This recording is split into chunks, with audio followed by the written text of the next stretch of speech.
abrir a sua Bíblia aí em João capítulo 2. A gente vai ler aí do versículo 19 ao 22.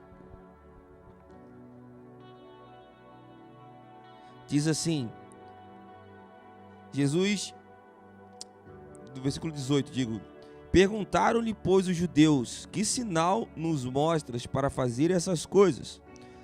Jesus respondeu, destruir este santuário e em 3 dias o reconstruirei. Replicaram os judeus, em 46 anos foi edificado esse santuário, e tu em 3 dias o levantarás? Ele, porém, se referia ao santuário do seu corpo. Quando, pois, Jesus ressuscitou dentre os mortos, lembraram-se os seus discípulos de que ele dissera isto, e creram nas Escrituras e na palavra de Jesus. Jesus, nós oramos para que o Senhor possa nos dar revelação essa noite do que o Senhor tem para nós, o Senhor possa liberar essa palavra sobre nós. Nós oramos para que o seu Santo Espírito toque em nós e encha-nos do seu poder. Encha-nos da sua presença agora, Jesus. Nós pedimos que o Senhor venha tocar os nossos corações, o Senhor venha encher o nosso espírito de presença, de poder, de fogo, de glória. Em nome de Jesus, nos dá, Pai, encontros com o Senhor enquanto estamos estudando acerca de quem é o Senhor. Nos dê uma experiência, Pai, prática. Nos mostre quem Tu és. Abre os nossos olhos. Revela, Pai, a tua face para nós. Se revela para nós, Senhor, em nome de Jesus. Em nome de Jesus. Em nome de Jesus. Amém e amém. Sabe, irmão, hoje, assim que eu levantei, eu recebi essa notícia e essa notícia me abalou bastante, que eu falei para vocês.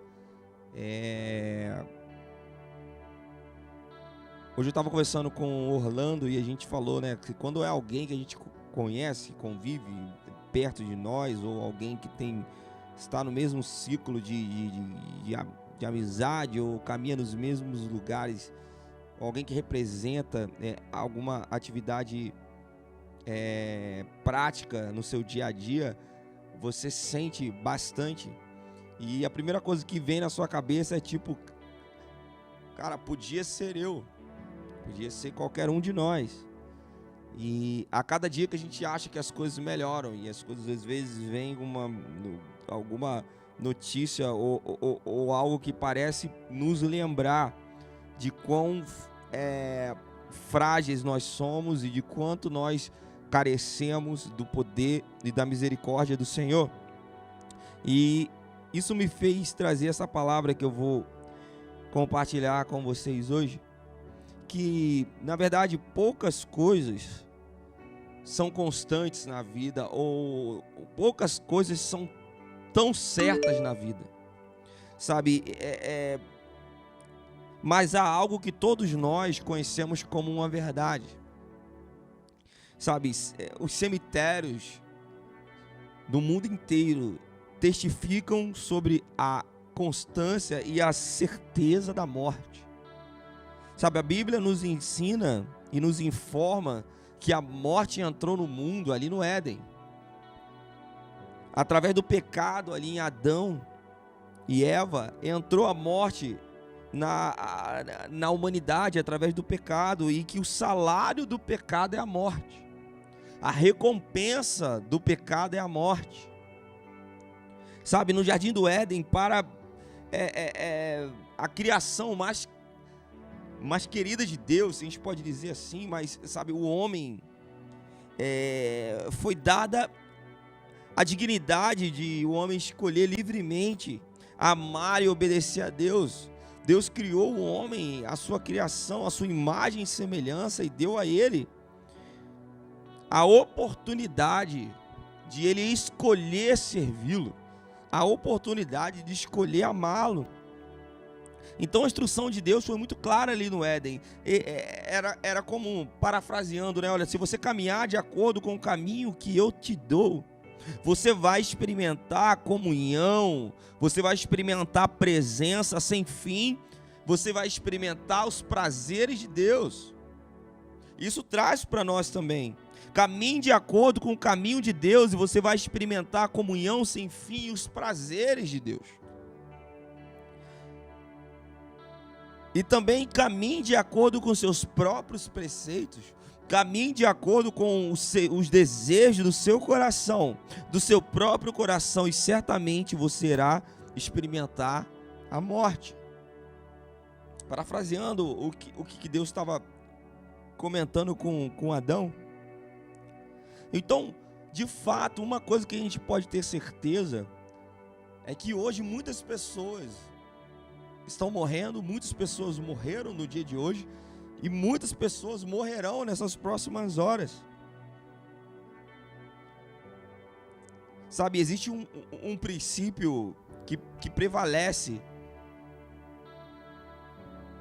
de que quem entra não sai nisso. Sabe, é difícil afirmar quantas pessoas nascem e morrem no mundo diariamente, até porque a gente está numa pandemia, mas os dados baseados nos censos mundiais e estatísticas antes da pandemia, que também não eram tão exatos, estimam pela ONU que a cada 3 segundos 5 pessoas morriam no mundo, antes da pandemia. Agora na pandemia, quantas pessoas devem morrer por cada segundo no mundo?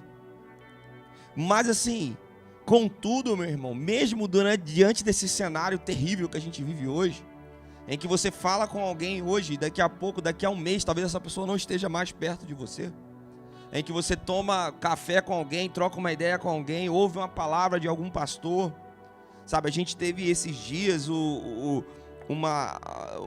mais um momento muito triste, quando o líder, né, da juventude Batista Fluminense, ele se foi, e ele era muito jovem também, e a minha mãe estava assistindo a live, né, do seu, não é funeral, mas é o culto fúnebre, e terrível, meu irmão, que dia terrível. E se há uma coisa que a gente pode ter certeza, é de que essas coisas não estão para acabar, e que na verdade a gente não sabe mais de nada, só sei que nada sei. Contudo, 2000 anos atrás, há cerca de 2000 anos atrás, um pouco mais, uma nova era estava despontando. E é algo que a gente precisa lembrar essa noite. É algo que precisa trazer esperança ao nosso coração hoje. Sabe, há mais de 2000 anos atrás, um homem começou a fazer algo impensável. Um homem fez algo que era improvável. Um homem fez algo que era impossível. Ele ressuscitou. Sabe, somente aquela semente prometida ali em Gênesis capítulo 3, versículo 15, que a gente já leu em outros dias aqui, que Deus falou que ia colocar inimizade entre a mulher e a serpente, e que iria esmagar a cabeça da serpente. Esse dia tão esperado tinha acabado de chegar. Essa pessoa tinha acabado de viver 33 anos na sua vida perfeita, 33 anos de uma vida sem pecado, e trocar essa vida pela sua, e trocar essa vida pela minha e pela sua, e morrer em nosso lugar, e ressuscitar da morte, para estabelecer o seu reino nessa terra, para levar todo aquele que nele crê para a vida eterna, para abrir um caminho, para fazer um caminho, para que nós pudéssemos chegar até Deus.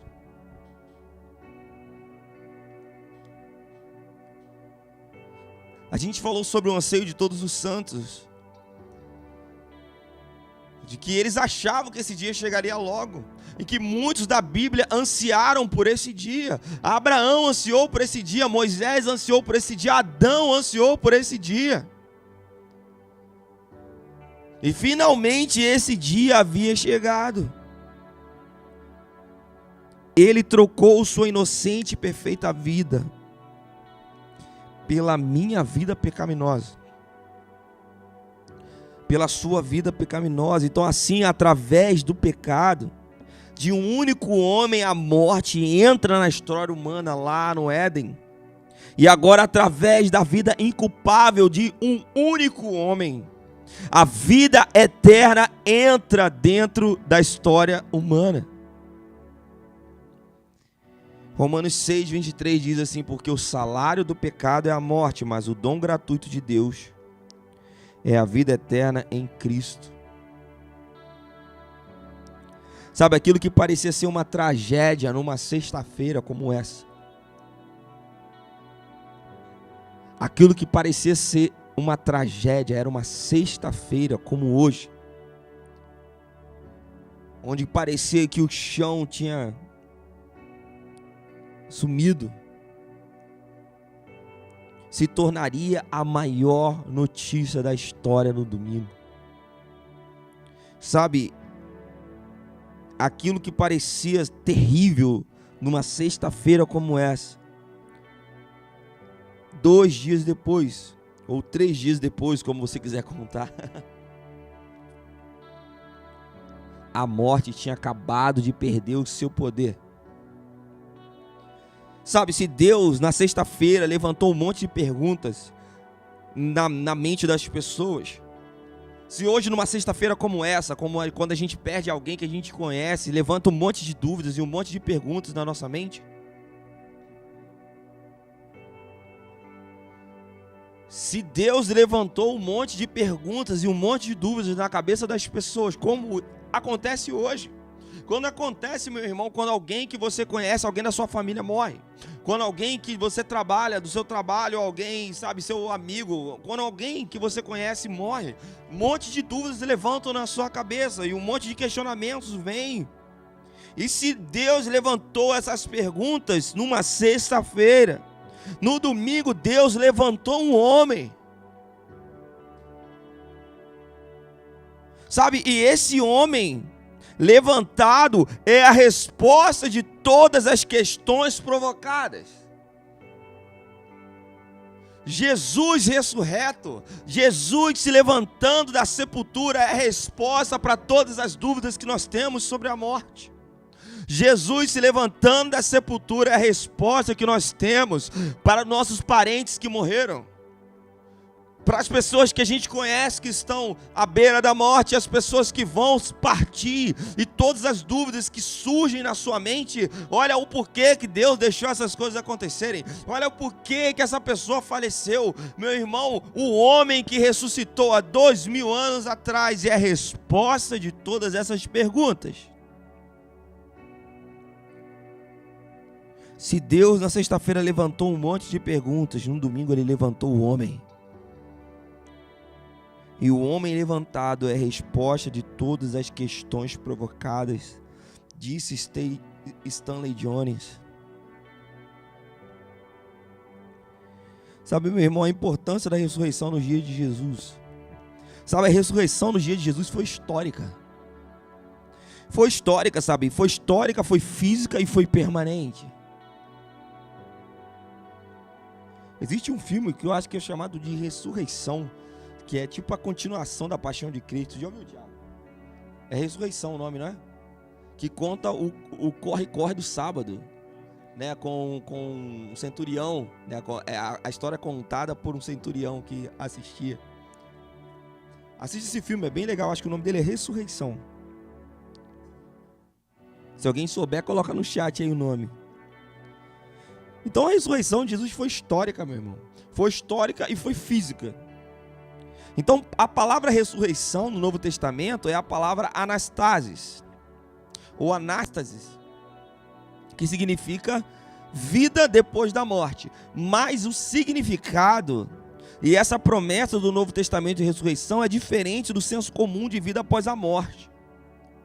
Sabe, vida após a morte, muitos acreditam na vida após a morte como um estado imaterial, né? A vida após a morte, ou algo que a gente não sabe, um espírito, enfim, vida após a morte. Mas, meu irmão, algo abstrato ou impalpável. Contudo, quando Jesus estava proclamando que um novo tempo acabava de ser levantado, Quando Jesus estava proclamando através da sua ressurreição que um novo tempo tinha acabado de nascer, um homem tinha saído da sepultura e tinha ficado em pé do lado de fora. Aleluia! Naquele dia a morte tinha sido revertida, uma nova vida física em tempo real e em espaço havia surgido. Aquele homem que estava dentro do túmulo estava em pé, fora dele, estava caminhando na rua.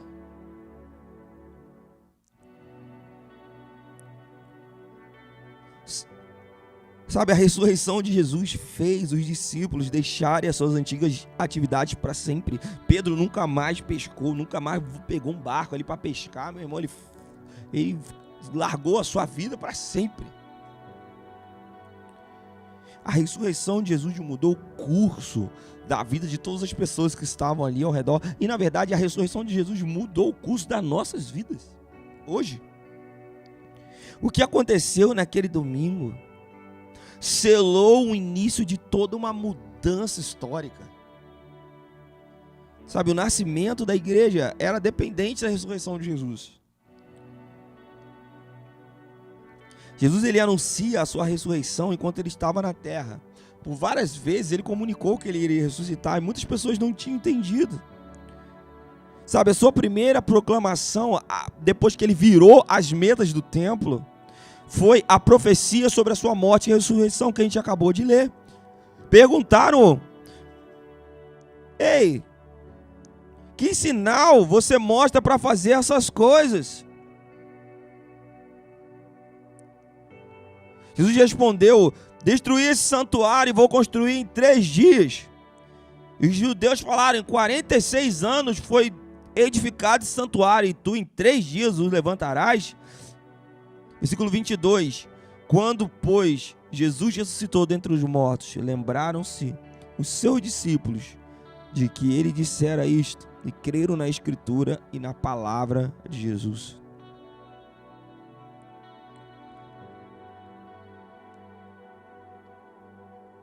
Jesus, ele falava que isso ia acontecer. Sabe, os judeus, eles testemunharam e eles pediram um sinal para provar a autoridade de Jesus. Eles, cara, o sinal da minha autoridade é que eu levantarei do meio da cova, que eu levantarei da morte, que eu vencerei a morte. Esse é o meu sinal de autoridade. Sabe, o sinal de autoridade de Jesus seria a sua morte e ressurreição. Então, durante a ceia do Senhor, ele falou do seu sofrimento, a sua ressurreição. Ele falou que não iria mais comer a Páscoa até beber o fruto do vinho, até vir o reino de Deus. Então, essa era uma afirmativa que isso ia acontecer após o seu sofrimento. Ou seja, Jesus já estava dizendo: olha, eu morrerei, eu vou ressuscitar. Ele iria ressuscitar dentre os mortos. Está lá em Lucas capítulo 22, Mateus 26, Marcos 14, Lucas 22. Então uma nova era, nosso nome nova era, os irmãos não gostam muito não, né? Uma nova época, um novo ciclo, uma nova história começava a ser escrita a partir daquele dia. Porque todas as dúvidas que rodeavam na cabeça das pessoas sobre e que rodeiam, na verdade, a nossa cabeça quando alguém que a gente conhece morre. Todas essas respostas estão quando um homem se levantou da morte. Quando um homem se levantou da sepultura para mostrar: eu tenho autoridade sobre a vida e sobre a morte. Sabe, após a crucificação de Jesus, os seus próprios inimigos solicitaram que o seu corpo fosse guardado, porque ele já falava que iria ressuscitar. Existiam profecias, Mateus capítulo 27, você vai ler, versículos 62 ao 65.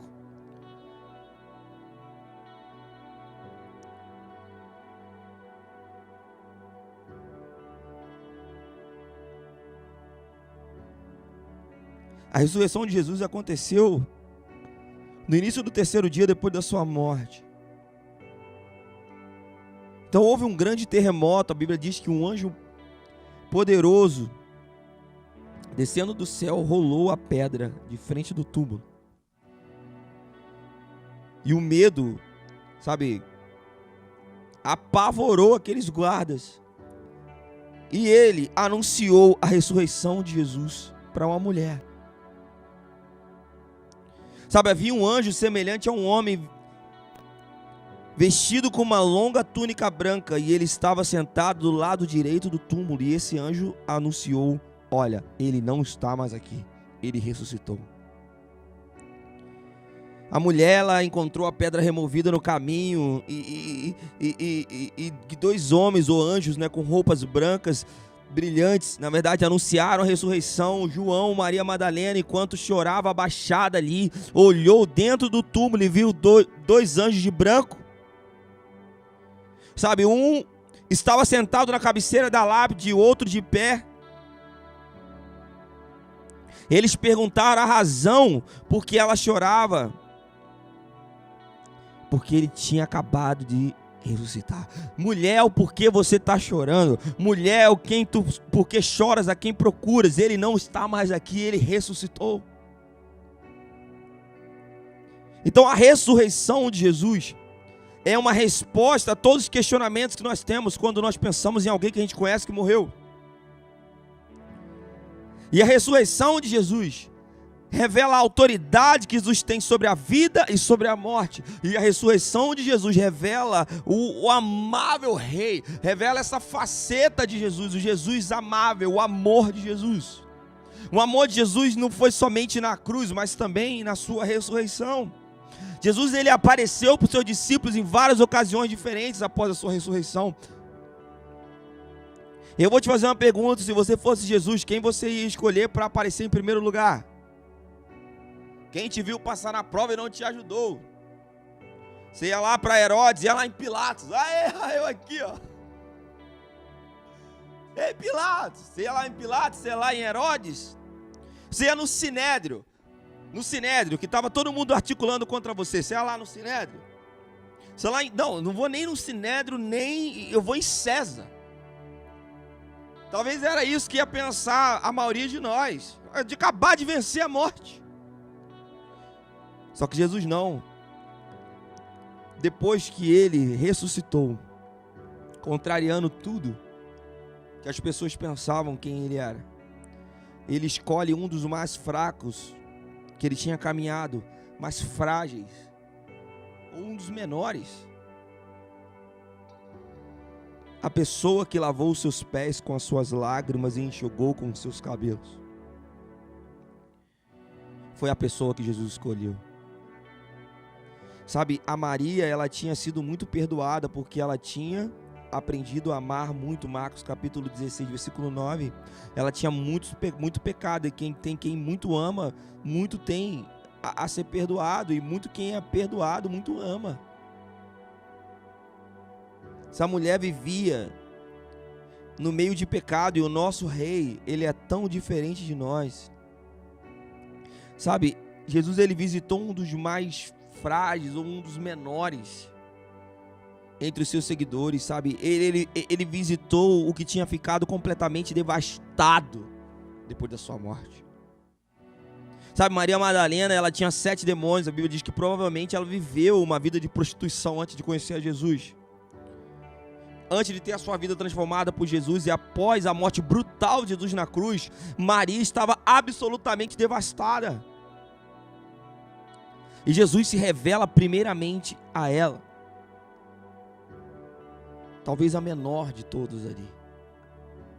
A decisão de Jesus de aparecer primeiro para Maria Madalena é uma declaração de como Deus é, de como Jesus é, de como o nosso rei, ele é amável. Sabe, havia Pedro. Jesus podia ter aparecido primeiro para Pedro. Os outros discípulos. Ah, mas Pedro negou Jesus. Beleza, mas João acreditou. Pedro ficou em dúvida. Você pode falar: olha, mas Pedro ficou em dúvida. Jesus não ia aparecer para ele. Mas Maria simplesmente foi até o túmulo e ficou chorando ali. Ela estava desolada, acreditando que alguém tinha acabado de roubar o corpo de Jesus. Sabe, quem Jesus vai escolher para se revelar primeiro? O futuro líder da igreja? Ou a garota que veio do lado errado do caminho, mas que aprendeu o que é perdão, que aprendeu que o amor de Deus está acima de todas as coisas?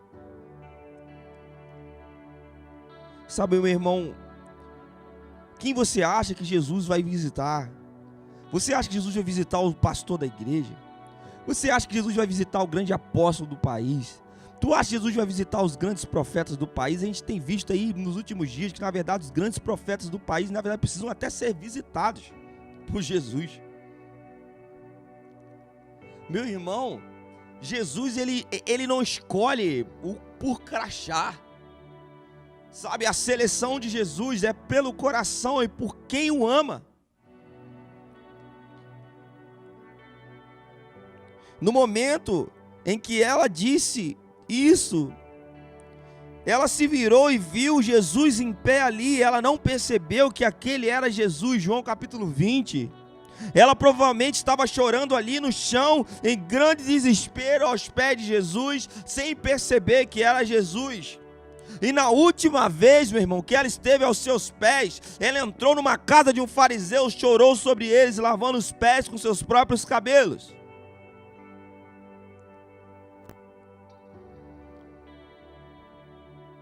Provavelmente a mesma cena. Jesus não demorou. Ele desejava ser encontrado por aqueles que ansiavam por ele. Sabe por que às vezes Jesus não se apresenta pra gente? Porque às vezes a gente não anseia ser encontrado por ele.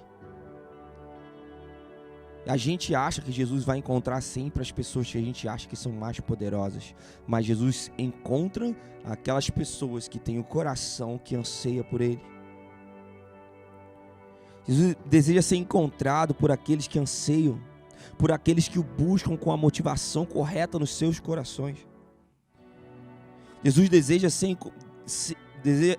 se encontrar por aqueles que têm o amor e a fascinação pela beleza dele. São esses que Jesus quer se revelar. Sabe, e o significado da ressurreição de Jesus, ele é muito profundo. A ressurreição de Jesus, ela confirmou a identidade de Jesus como Messias. Todos os outros vinham dizendo, muitas pessoas se levantaram dizendo que era o Messias além dele. Jesus não foi o único Messias, não, meu irmão. Messias é o enviado de Deus. Muitas pessoas diziam que era o Messias. Prova disso que quando foram falar isso para Pilatos, ele disse assim, olha, não é igual aquele último que se levantou aí, não. Açoita ele e libera. Ou seja, existiam outros que faziam isso também, mas nenhum havia ressuscitado. Então a ressurreição de Jesus confirma a sua identidade como Filho de Deus e o Senhor. A ressurreição de Jesus quer dizer que Jesus Cristo é o Senhor, que Ele é o Cristo ressurreto e que nós somos o povo que testifica a sua ressurreição. Que Ele está vindo para julgar a raça humana baseado naquilo que nós acreditamos sobre quem Ele é. Por isso que a salvação é pela fé em Jesus, pelo que Ele fez e porque Ele é. E a condenação também é pela falta de fé naquilo. Quando Jesus voltar, Ele voltará para nos julgar de acordo com aquilo que nós acreditamos de quem Ele seja. Então o nosso futuro, ele é determinado através daquilo que nós acreditamos sobre quem Jesus é. E o que Ele fez 3 dias depois da sua morte. Atos capítulo 4, 33 diz assim: com grande poder os apóstolos continuavam a pregar, testemunhando da ressurreição do Senhor. E maravilhosa graça estava sobre eles. Então nós devemos pregar a ressurreição de Jesus como uma parte essencial da apresentação do Evangelho. Sabe, Ele morreu e ressuscitou. Sobre o que você baseia a sua eternidade? Sabe, a sua eternidade, ela é baseada em quê? É baseada em um Deus que nos salvou dos nossos pecados ao enviar o seu Filho Jesus para morrer na cruz. E então, ressuscitando, venceu a morte, triunfou sobre a morte como o primeiro de muitos. Se esse for o seu conceito de assim que você se baseia a sua eternidade, você está correto. Sabe, meu irmão, no dia que Adão pecou lá no Jardim do Éden, ele morreu espiritualmente. Gênesis capítulo 2, versículo 17 nos diz isso. Mas aquela morte prenunciou a morte física. Em Adão todos morreram. Então Deus, ele envia seu Filho não somente para corrigir o problema da morte espiritual das pessoas. Como eu disse, a cada 3 segundos antes da pandemia alguém morria. E agora na pandemia a gente nem sabe quantas pessoas morrem ao certo a cada segundo. Mas qual é a solução para o problema da morte física da humanidade? Romanos capítulo 5, 17. Se pela ofensa de um e por meio de um só reinou a morte, muito mais aqueles que recebem com abundância e graça o dom da justiça reinarão em vida por meio de um só, a saber, Jesus Cristo. Se Jesus não voltar nos próximos 100 dias, 100 anos, certamente você vai morrer. A não ser que você seja Matusalém, mas vai morrer. Mas se você recebeu Jesus como Senhor e Salvador da sua vida, você viverá novamente com Ele no lugar de bênção. A ressurreição é o nosso fruto por causa de Jesus. Sabe, houve pessoas que ressuscitaram na época de Jesus, quando Jesus estava na terra, mas essas pessoas morreram de novo. Jesus foi o primeiro a morrer fisicamente e a ressuscitar num corpo glorificado, que a Bíblia diz que nós teremos quando Ele voltar. Ele é a primícia e nós vamos seguir os seus passos. 1 Coríntios 15 diz assim, versículo 22, porque assim como em Adão todos morreram, assim também todos serão vivificados em Cristo. Então essa é a promessa e a esperança que a ressurreição de Jesus nos proporciona. João capítulo 11, versículo 25, ele diz: eu sou a ressurreição e a vida, quem crê em mim, ainda que morto, viverá. Sabe, meu irmão, ainda é tempo para a gente começar uma nova vida hoje com a certeza de que nas mãos de Deus, até a morte se transforma em vida. Ainda é tempo de colocar a nossa expectativa, a nossa fé, a nossa esperança num Deus que salva, num Deus que é forte, num Deus que ressuscita mortos, num Deus que venceu a morte. O único ser humano que ressuscitou e não morreu de novo foi Jesus. O único. Todos os outros, até na história que alguém já orou e alguém ressuscitou, e essa pessoa ressuscitou e morreu de novo, anos depois. Jesus foi o único que não morreu, porque ele morreu, ressuscitou e vive hoje para sempre à direita do Pai. E essa é a resposta para todas as dúvidas que nós temos. O porquê que Deus deixa algumas pessoas morrer? Por que Deus levou aquela pessoa tão legal? Por que Deus levou nossos amigos? Por que Deus não cura as pessoas de uma vez? Por que Deus está deixando as pessoas morrerem? Porque se na sexta-feira levantou um monte de perguntas, num domingo Deus levantou um homem. E esse homem levantado é a resposta de todas as questões provocadas. Jesus é a resposta. Ele venceu para que nós possamos vencer com Ele. Feche seus olhos, Deus, nós oramos. Porque o Senhor é excelente. E porque o Senhor é todo poderoso e ninguém se compara ao Senhor. Porque o Senhor venceu a morte de uma vez por todas, e porque as chaves estão com o Senhor. E o Senhor é aquele único que dá e tira a vida. E nos ensina a entender, Pai, os seus planos e os seus conceitos. Nos dá alegria, nos dá paz, conforta o nosso coração. Meu irmão, se alguém da sua família se foi por esses dias, eu oro para que Deus conforte o seu coração, para que Deus te traga alegria, te dê alegria na vida, porque Deus te deixou vivendo ainda. E Deus tem algo para você, porque Ele te deu a vida. E Senhor, eu oro para que o Senhor possa revelar alegria no coração, libere alegria no coração dessas pessoas, que elas possam ver o que o Senhor vê. Em nome de Jesus, libere conforto, refrigério, em nome de Jesus.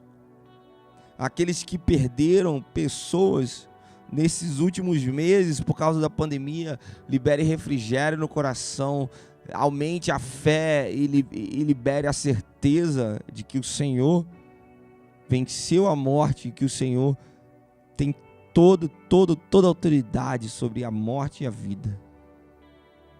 Em nome de Jesus. Amém. Amém.